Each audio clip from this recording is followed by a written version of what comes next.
कन्हैया सज्जनों 6 वर्ष के हो गए। 6 वर्ष के थोड़ा सा बड़ा बालक हो जाता है, ग्वालों बालों के साथ गाय चराने हैं, अपने गायों को लेकर के काली दह में जाते हैं, जमुना जी में जाते हैं। कुछ ग्वालों ने जमुना का जल पिया, गौ ने पिया, तड़प तड़प करके गिरने लग गए। देखा कि विषैला जल है, ये विषैला जल ये कालिया नाग के द्वारा है। बोले इसको भी सबक सिखाना पड़ेगा। और तभी क्या करती, और एक दिन कन्हैया ने क्या किया, बलदाऊ को नहीं ले गए अपने साथ, सब ग्वाल वालों को लेकर गए। बोले आज हम काली दह के जमुना जी के तट पे गेंद खेलेंगे। खेलने लग गए। श्री दामा की गेंद को कन्हैया ने जो है जमुना में डाल दिया। बोले कन्हैया मेरी गेंद लाओ। तो जब इस पर बोली मेरी गेंद ले ले, तो बोले नहीं मुझे तो मेरी चाहिए। कदम के वृक्ष के ऊपर चढ़ जाते हैं और चढ़ करके सीधे बोले मैं छलांग मारूं। बोले नहीं कन्हैया मुझे गेंद नहीं चाहिए। लेकिन अब तो कन्हैया ने वहां से छलांग लगा दी। सभी ग्वाल वाल हाय हाय करने लग गए, सब दौड़ करके जाने लग गए, भैया अब कन्हैया को कौन बचाएगा। बोले चलो नंद बाबा के पास। आबाल वृद्ध वनिता, जैसे सबने जाकर के माँ यशोदा नंद बाबा से कहा तो दौड़ दौड़ करके सभी वृंदावन वासी जमुना के तट पे आने लगे। आबाल वृद्ध वनिता सर्वेंगा पशु वृतया निजग्म गोकुलादीना कृष्ण दर्शन लालसा। हर किसी की इच्छा यह है कि कन्हैया कब पछाड़ खाड़ते हुए गिर रहे हैं। एक एक क्षण उनका जो है वर्षों के समान बीत रहा है। कन्हैया ने छलांग मार करके सीधे चले गए काली दह में। कालिया नाग सो रहा है और सोते नागपत्नियों ने देखा कितना सुंदर बालक है, विमुग्ध हो गई उस बालक पे। बोले कितना सुंदर हो बेटा, क्यों आए हो यहाँ। बोले मेरी गेंद गिर गई ना, गेंद लेने आया हूँ। बोले तो बेटा गेंद लेकर के तुरंत चला जा। बोले क्यों। बोले हमारे पतिदेव उड़ गए ना, तो वो किसी को नहीं बख्शते, उनका स्वभाव ही बड़ा क्रूर है। हम तो नाग पत्नियां हैं, माताओं का स्वभाव तो वैसे भी कोमल रहता है हर किसी के लिए। तो बोले तू चला जा बेटा इस गेंद को लेकर के।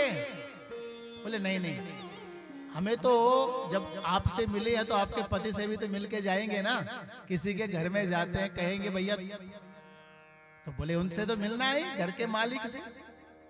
और इतनी बातें हो ही रही थी कि तब तक कालिया नाग की नींद खुल गई और देखा तो फिर जो है नाग का तो स्वभाव ही वैसे, सांप दिखाई दे तो डर यही रहता है कब डंक मार दे।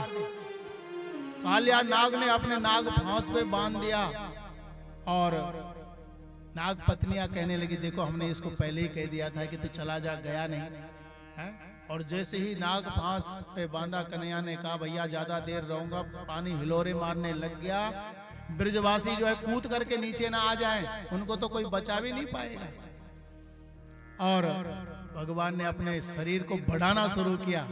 कालिया नाग के चीथड़े उड़ने लग गए और भगवान उसके बंधन से मुक्त होकर के कालिया नाग के फनों पे नृत्य करने लगे। 101 फन कालिया नाग के सज्जनों। और भगवान ने इतना तांडव नृत्य कर दिया कि रक्त रंजित कर दिया कालिया नाग के फनों को। और नागपति ने उन्हें सोचने लगी अब तो हमारे पति का अंत होने वाला है।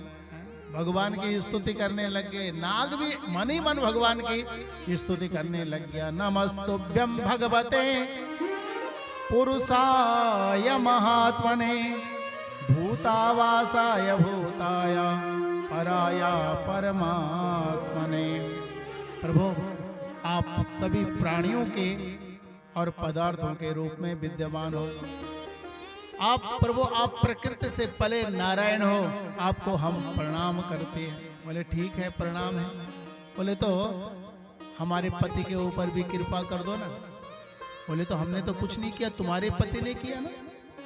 और जैसे ही कालिया नाग के फन से नीचे उतरे भगवान, कालिया नाग को क्षमा करे, कहा कि देखो तुम्हें हमने रमणक द्वीप बताया था रहने के लिए, तुम वहां क्यों नहीं जाते हो।